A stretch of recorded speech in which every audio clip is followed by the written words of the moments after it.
You hear this conversation a lot that people have. Some of them will be telling you things like, even if it's Peter Obi that was there, things wouldn't have changed. Even if it's Peter Obi that was there, this wouldn't have done that. Even if it's Peter, it is not Peter Obi that is there. It is Bola Ahmed Tinubu that is there. The failure you are seeing, put it out. The anger you are feeling, put it out. Stop saying that if it's Peter, if it is a Peter Obi that will be there, even if it's Peter Obi that will be there. Guys, Aisha Yusufu has reacted to this Tinubu spokesman after he came out criticizing Peter Obi. Aisha is saying, focus on disastrous Tinubu.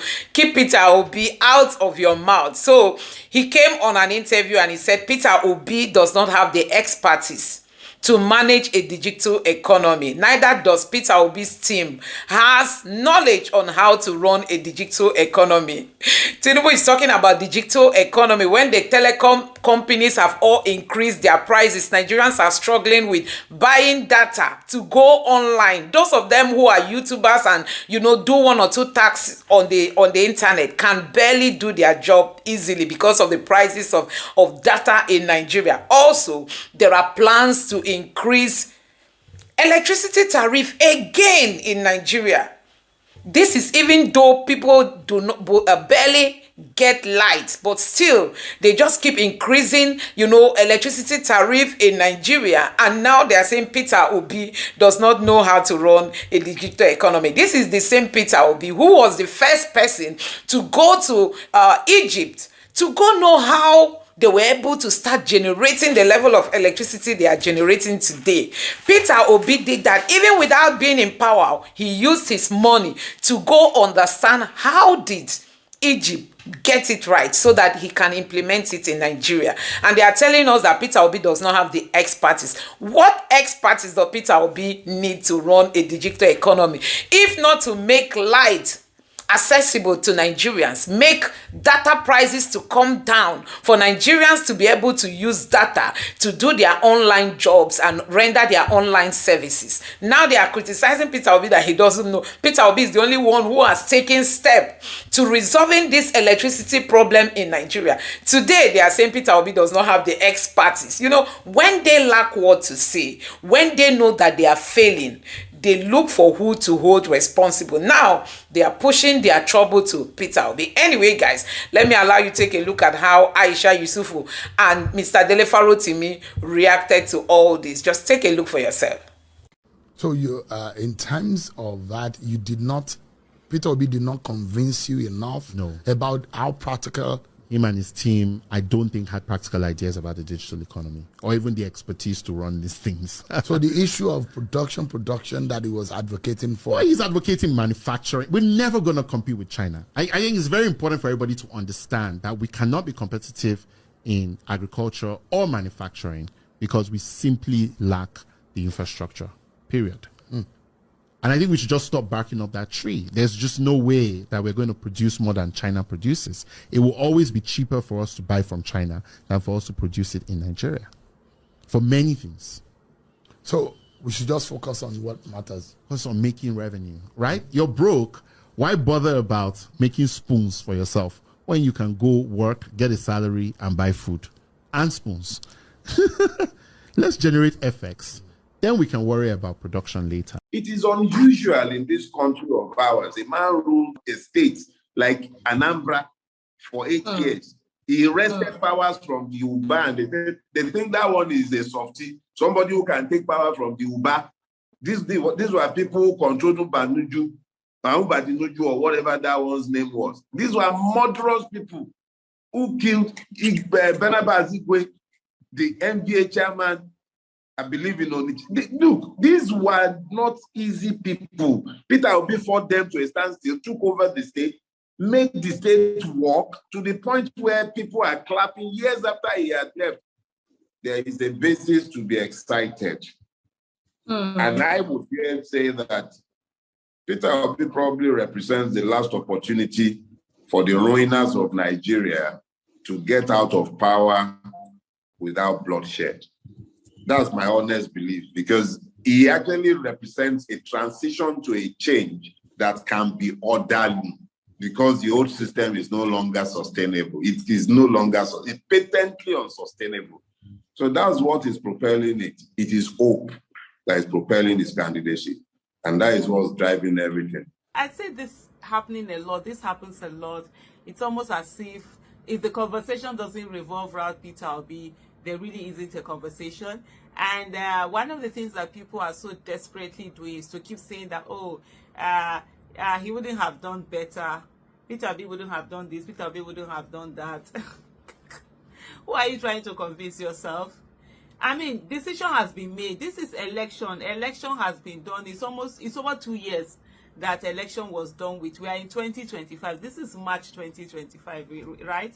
And by May, it will be 2 years that Tinubu was sworn into office after he had rigged the election. So why don't you focus on the things that Tinubu has done? That should be more important than focusing on the fact that, oh, Peter Obi either didn't convince you very well, or Peter Obi didn't do one thing or the other very well. This is not about Peter Obi, his conviction about whatever. This is about you, your life. How is your life now? Are you getting value for your votes? That's what should matter. Are you being treated the way citizens should be treated? That's what should matter. And if you that's okay for you, then that should be it. But trying to justify it, you hear this conversation a lot that people have. Some of them will be telling you things like, even if it's Peter Obi that was there, things wouldn't have changed. Even if it's Peter Obi that was there, this wouldn't have done that. Even if it's Peter, it is not Peter Obi that is there. It is Bola Ahmed Tinubu that is there. The failure you are seeing, put it out. The anger you are feeling, put it out. Stop saying that if it's Peter, if it is a Peter Obi that will be there, even if it's Peter Obi that will be there. The other time, I think it was someone called, is it Charles Maduka or something like that, that came out and he too was talking his own, that if it's Peter Obi, it is not Peter Obi. Can you deal with what is on ground now? That's what the issue is. When Peter Obi enters, we will drag him, we will hold him and drag him. Right now, the person that is failing, don't use it and say, if you are saying, even if he's seeing, that means you know that the person who is there right now has failed and failed woefully. I think I'm going to look for that video, if I'm not mistaken, of that Coach Charlie saying his own. Just take a look at this. I believe with no ambiguity that we are on the right direction. People, I'm in Nigeria, people have asked me, will this country, will Peter Obi have done anything different if he won the election? I said no. He would have removed subsidy. From day one also. Naira need to find his value. But you know, it's hard for me to say this because you're a rich man. What are you talking? But what I'm saying is that the government should be more disciplined to use the money they have removed in subsidy to put it in infrastructure. So that people that you have taken from them, those who are flying private jet from subsidy money, their business is spoiled. But if you collect that money from them and squander it yourself and put it in a venture that is favorite in itself, you have from the same tomb to another tomb. You are still in the same graveyard. You haven't go anywhere. But you can harness this money now and put them in infrastructure where Nigerian citizens will get the benefit of it. The borrowing of a country is not a problem. What is a problem is, are you borrowing for capital development? Are you borrowing for infrastructural development? Because it will pay back for itself. But if you are borrowing to take a second wife, if you are borrowing to share money for poverty alleviation, you are deepening the hole that after we got inside, nobody can bring us out. So there is some level of discipline that is required to curtail excesses from the government. Are we in the right direction? Yes. This is the way that some people are able to console themselves with the disaster that Tinubu is, and with the whole fact that the whole economy has been messed up. You see the way things are going in the country. It's unbelievable, to the extent where Buhari now seems as a better option. I can't imagine that Buhari being better than anyone in this life. It's an unbelievable thing, but sadly, those are the things that we are seeing right now. And I think people should just focus on that and just focus on what is on ground. Focus on the person that is dealing with it. Stop bringing Peter Obi into it, Peter Obi not into it, and whatever, however. But anyway, some people, that's the only way that very cool. Some people, that's the only way that they can get done with whatever it is that they are doing. So it is what it is. We'll continue to beat around the bush and continue to play ostrich. At the end of the day, whatever happens in the country affects every one of us. People sit down and think that, oh no, it doesn't concern us. Oh, as long as they have money, as long as they do this, as long as they have that. Some of them have families, they have other passports, and all of that. Well, one thing that I know for sure is that Nigeria has capacity to deal with anyone, no matter where you think you are, how much you think you've gone far. So if we keep supporting all the nonsense that happen around in our country, it's only a matter of time. Sooner or later, it's going to get to all of us. And one of the things also is that when karma comes, it doesn't bring receipt. It doesn't tell you that, hey, this is happening because of this. You just see things happening, you don't remember, you don't relate them. But I absolutely believe that there is one, and let's keep going, everybody. And by the way, this is one thing I've always said all the time. I'm going to repeat it here again. Everybody have the right to vote whoever they want to vote, whether it's a good candidate, it's a bad candidate, it's whatever. It's their right. Nobody owes anybody any vote. My own is that when you vote, stand on it. This is what I voted, or I voted. Don't go and be making excuses with other this thing and say this, that.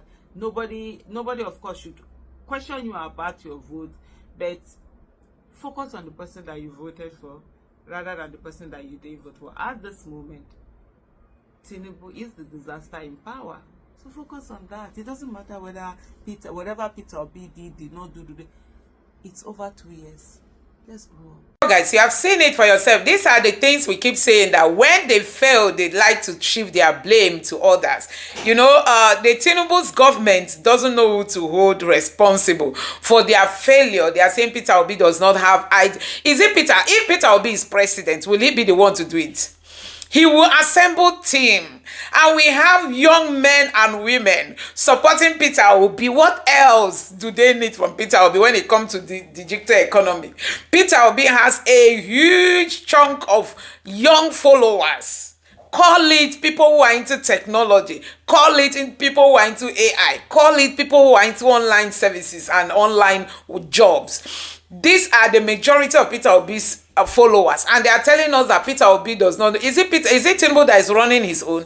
Peter Obi will be able to assemble teams that will be able to take care of all these things. Peter Obi has what it takes. Peter Obi knows how to engage with people. Peter Obi is a good listener. Peter Obi is a fast learner. Peter Obi has everything it takes to rule this country. For those of them who think, oh, Peter Obi does not have the expertise, does Peter Obi need to be the one running the economy? He has to assemble team for you all to know. Peter Obi does not need to be the one to run the economy. So for those of you who feel without Peter Obi in your mouth, you cannot render your work well, they have asked you people to come out and begin to demarket Peter Obi. Peter Obi is the only person who went to Egypt with his money to go learn how they were able to, generate the level of electricity that is being generated in Egypt.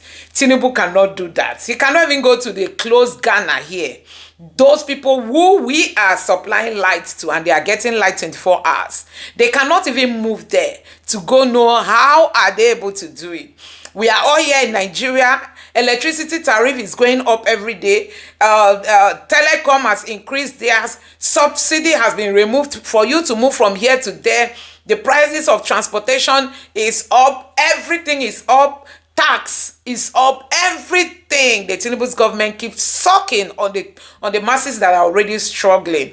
And tomorrow they will come out to tell us that Peter Obi does not know how to manage the digital economy. Because you know it more than Peter Obi, right? Peter Obi has the majority of the young Nigerians who are ready to give you any kind of technology you want.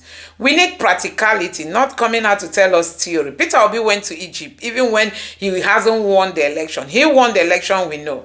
Peter Obi went to Egypt to go and find out how they were able to generate their own electricity to the capacity they have it today, so that he can replicate it in Nigeria. And Peter Obi won that election, but INEC shifted it. Today, Nigerians are still in darkness, paying huge money for electricity they don't consume.